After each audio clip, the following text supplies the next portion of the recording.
इसकी एक वजह ये भी है कि यार बाहर आपकी जो कुकिंग है वो बड़ी ईजी हो जाती है, क्योंकि आप डोम में कुकिंग नहीं कर सकते। किसी डोम में कुकिंग एटलीस्ट पहले स्टार्ट के जो 6 मंथ्स होते हैं वहाँ पे जाने के बाद कोई ज़रूरत नहीं है, क्योंकि यार बजट जो है आपका लिमिटेड होगा। और 2 रूम का कमरा ऑलमोस्ट पड़ रहा था उस वक्त 1600, उसकी सिर्फ 1600 RMB थी, उसकी सिर्फ उसका रेंट था। और बाकी अस्सलाम वालेकुम गाइस, मेरा नाम है सबर हुसैन खुर्शीद और उम्मीद करता हूँ सब लोग ठीक होंगे।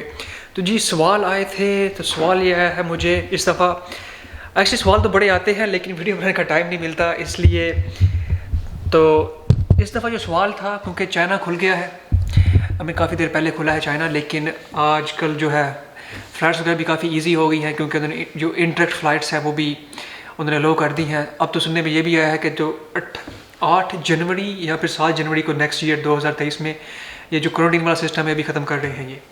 तो सवाल था जी कि मैं यूनिवर्सिटी में जा रहा हूँ और मुझे जो है अकोमोडेशन आउटसाइड ऑफ यूनिवर्सिटी लेनी चाहिए या इनसाइड ऑफ यूनिवर्सिटी लेनी चाहिए, ठीक है। तो दरअसल सवाल एग्जैक्टली ये नहीं था। सवाल कुछ इस तरह होते हैं कि 3-4 सवाल जब मिलते हैं तो मैं उन्हें एक सवाल जो होता है उसका बेसिक जो एक लाइन होती है वो बना देता हूँ, ताकि 3-4 सवाल जो है इसमें कवर हो जाए।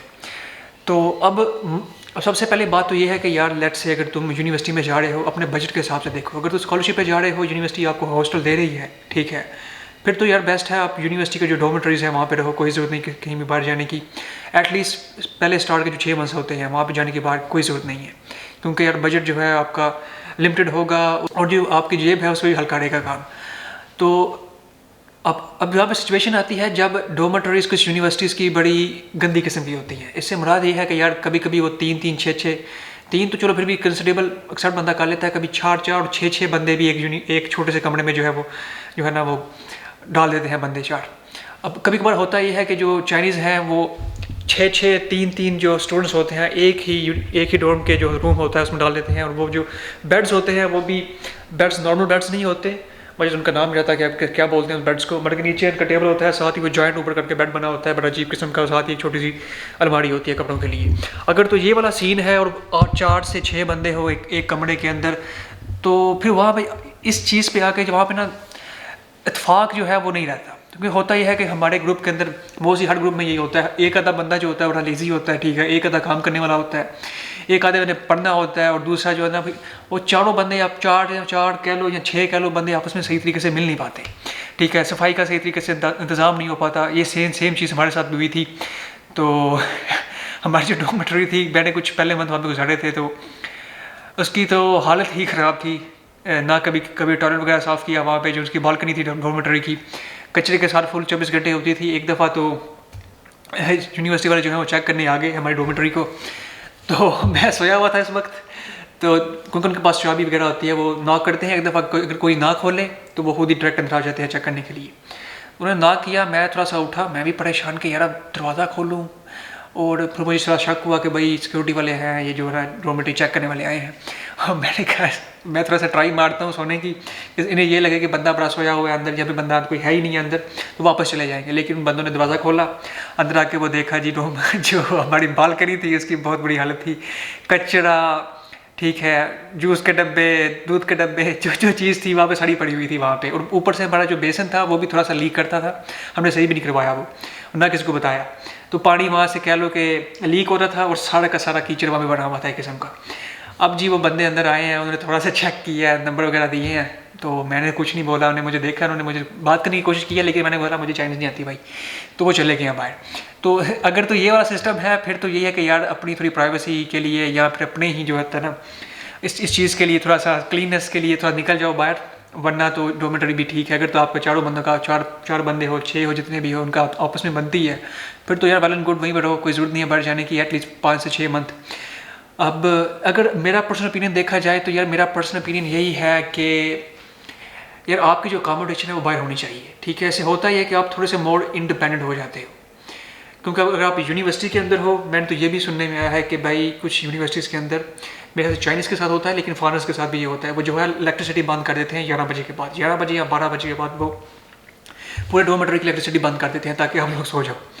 तो अगर तो इस तरह की सिचुएशन है, और कुछ ये भी होता है कि आपको वो बाहर नहीं जाने देते, ठीक है, एक सर्टेन टाइम होता है कि आपने इस टाइम बाहर जाना है, इस टाइम अंदर आना है। लेट्स से आजकल जो कोविड का सिस्टम चल रहा है, अगर कोई बंदा यूनिवर्सिटी के अंदर है और कोविड वाला लॉकडाउन स्टार्ट हो गया तो आप यूनिवर्सिटी के अंदर ही फंस गए हो, बाहर नहीं जा सकते। लेकिन अगर आपने जो अपार्टमेंट में है वहाँ पर रह रहे हो तो फिर आपको इस चीज़ का जो है ना वो थोड़ा सा ख़त्म हो जाती है। आप जिधर जा सकते हो, अपनी मर्ज़ी से आ सकते हो, अपनी मर्ज़ी से जा सकते हो, तो इस चीज़ की थोड़ी सी फ्रीडम हो जाती है। इसलिए मैं प्रेफर करता हूँ कि यार यूनिवर्सिटी के बाहर जब भी ऑफ कैंपस जो होता है अकोमोडेशन, उसे चूज़ करो। स्टार्ट में नहीं तो 5-6 मंथ साल बाद जब भी इस चीज़ का अफोर्ड कर सको, क्योंकि अफोर्डेशन भी लाजम है, क्योंकि बाहर बिजली का बिल भी खुद देना है, ठीक है, और उसकी मेंटेनेंस वगैरह भी खुद करनी है, और सामान वगैरह जो भी लाना है वो भी खुद ही करना है। क्योंकि इसकी एक वजह ये भी है कि यार बाहर आपकी जो कुकिंग है वो बड़ी ईजी हो जाती है, क्योंकि आप डोम में कुकिंग नहीं कर सकते। किसी डोम में कुकिंग अवेलेबल होती है, किसी में आप कर सकते हो, किसी में आप बिल्कुल भी यूज़ नहीं कर सकते, क्योंकि हम लोग हैं भाई, हमने कोई ना कोई वहाँ पे जो है मुआवजा किया होता है, ठीक है। एग्जांपल देता हूँ, हमें कुकिंग अलो थी, तो किसी बंदे ने जाकर वहाँ पे चूल्हे में कोई चीज़ आग लगा दी, इतनी क्या सीन किया वहाँ पे जाके, उन्होंने इलेक्ट्रिक चूल्हा था तो उन्होंने कुकिंग बंद कर दी। उन्होंने कहा नहीं जी, तुम लोग हो इस चीज़ के काबिल नहीं हो कि यहाँ पे कुकिंग हो सके, ठीक है। कोई मछली लेकर आया, कोई गोश्त वगैरह लेकर आया, वो फ्रिज के अंदर ही पड़ा हफ्ता 2 हफ्ते, अंदर से फ्रिज खोलने का दिल भी नहीं था करता। तो ये सिस्टम हुए तो उन्होंने जो है वो कुकिंग वाला सिस्टम ही ख़त्म कर दिया। तो ये सिस्टम भी होता है, अगर तो कुकिंग करनी है, ये चीज़ें हैं 3-4, तो बेहतर यही है कि यार अकोमोडेशन बाहर ले ली जाए, 3-4 बंदे मिल के ले लो, 2-3 बंदे मिल के ले लो। तो बाकी कुछ डिपेंड करता है कि आपकी प्राइवेसी है तो अकेले ले लो, क्योंकि मेरे ख्याल से जो अकोमोडेशन है बाहर इतनी महंगी नहीं है। डिपेंड करता है आप चाइना में किस सिटी में हो, ठीक है। अगर आप टियर 1 सिटी में हो तो फिर तो ज़ाहिर सी बात थोड़ी सी महंगी होगी, और ये भी डिपेंड करता है कि आपको जो सिटी है वो सिटी सेंटर में है या फिर किसी सबर्ब एरिया की साइड पे है। अब मैं फॉर एग्जांपल लेता हूँ, मैं छोंगचिंग के सबर्ब में था, दाशुईछांग उसका डिस्ट्रिक्ट है जहाँ पे सारी यूनिवर्सिटी थी।